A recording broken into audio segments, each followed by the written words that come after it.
पिनाकी विधायक मंगेश कुडालकर व वाकोला विभाग प्रमुख दशरथ सतपाल द्वारा आयोजित नारी शक्ति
विभाग प्रमुख आदरणीय उमेश मोरे विनंती आपण स्टेज वरती यायचं आदरणीय उमेश मोरे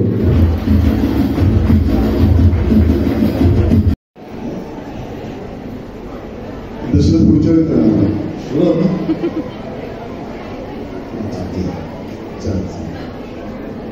पण खरोखरच चांगलं मार्गदर्शन महिलांना भेटलेलं खूप चांगलं असतं आणि त्यांनी जे सांगितलं असेल त्यांचे अनुभव जे असतील ते तुमच्यासमोर मांडले असतील. आजचा हा शिवसेना कालिंदा विधानसभा शिवदूतांचा कार्यक्रम शिवदूत गटप्रमुख उपशाखा असतील आणि त्याचबरोबर माझ्यासमोर व्यासपीठावर उपस्थित सर्वच जण म्हणजे विधानसभा प्रमुख दशरथजी आहेत, त्याचप्रमाणे आमच्या सर्वच या ठिकाणी महिला शाखा प्रमुख आहेत, पुरुष शाखा प्रमुख आहेत, उपविभाग प्रमुख आहेत, या सर्वांनाच भाषण या ठिकाणी केलं आणि त्याच्यामुळे शिवदूत किंवा गटप्रमुखांचं काय काम आहे हे आता नव्याने सांगण्याची परत गरज नाही. आज या ठिकाणी खरोखरच कालिंदा विधानसभेच्या या महिला रणरांगेचा आचरण करत असतात. परवा सुद्धा मला वाटतं महिला मेळावा झाला, थोडी गैरसोय मला वाटतं काही महिलांची झाली, त्याबद्दल सुद्धा दिलगिरी व्यक्त करतो. पण अशा प्रकारे एखाद दुसरं पण यापुढे असा प्रकार होणार नाही. आपण निश्चितपणाने मी पदाधिकाऱ्यांना सुद्धा सांगितलेलं आहे की यापुढे काय आपण काळजी घ्यायला पाहिजे, त्या दृष्टीने सूचना सुद्धा केलेल्या आहेत. दशरथ सतपाल यांनी मला आजचा कार्यक्रम आयोजित करताना महिलांसाठी गिफ्ट पण आणलेलं आहे.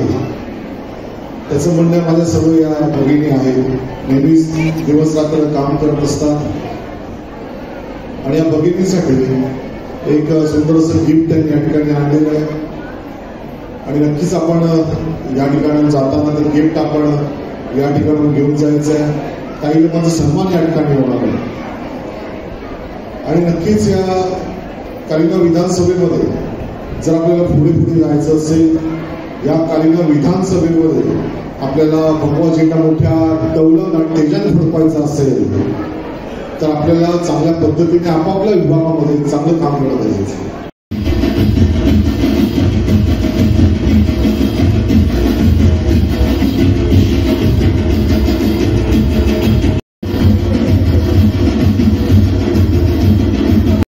मुलांची लाईट्स लाईट्स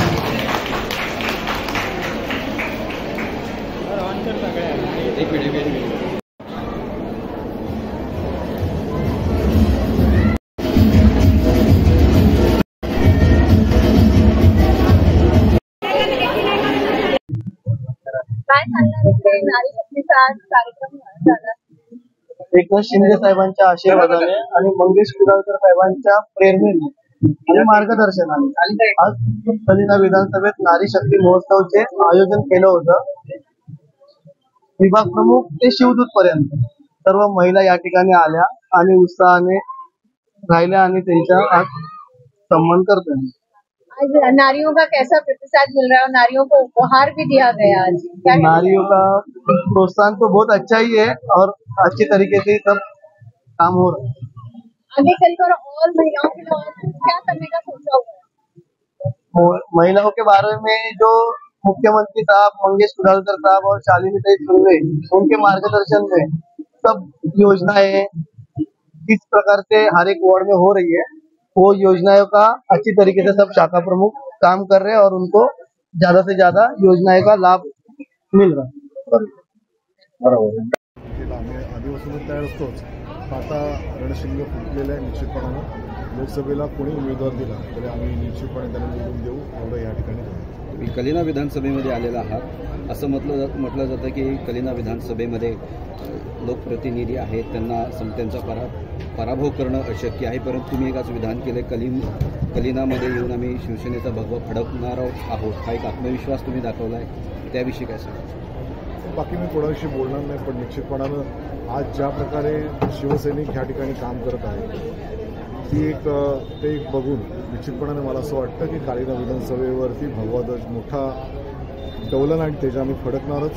आणि निश्चितपणानं लोकसभेमध्ये सुद्धा आम्ही या ठिकाणी मोठ्या प्रमाणावर आघाडी घेऊ आणि त्यावेळी येणाऱ्या महापालिका निवडणुकीतही चांगले आमचे उमेदवार उभे राहतील आणि चांगल्या मताधिक्याने निवडून. मुंबईतील काही स्टेशन होते जे ब्रिटिशकालीन होते, त्याची नावं बदलण्याचा निर्णय घेण्यात आलेला आहे तुमच्या सरकारने, त्याविषयी थोडक्यात काय सांगा? या बाबतीत आपण बघितलं असेल की ही मागणी जुनी होती, बऱ्याच दिवसांपासून वर्षांपासूनची ही मागणी होती आणि सर्वच लोकप्रतिनिधी त्या ठिकाणी मागणी करत होते.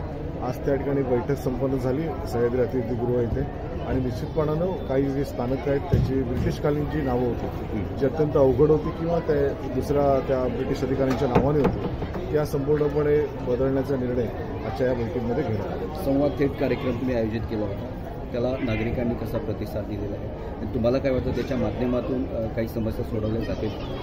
निश्चितपणानं आपण बघितलं असेल थेट समाधान हा जो कार्यक्रम आहे, या कार्यक्रमाच्या माध्यमातून सर्व अधिकारी त्या ठिकाणी उपस्थित असतात. महापालिका, त्याचप्रमाणे पोलीस प्रशासन, म्हाडा, कलेक्टर असे सर्वच अधिकारी त्या ठिकाणी उपस्थित असतात आणि जे नागरिक प्रश्न विचारतात त्या प्रत्येकाचं समाधान करणं, महापालिकेचे अधिकारी असे सर्वच अधिकारी उपस्थित असल्यानंतर त्या ठिकाणी सर्वच नागरिकांचं जे काही प्रत्येकाचं समाधान होईल असं मी सांगू शकत नाही.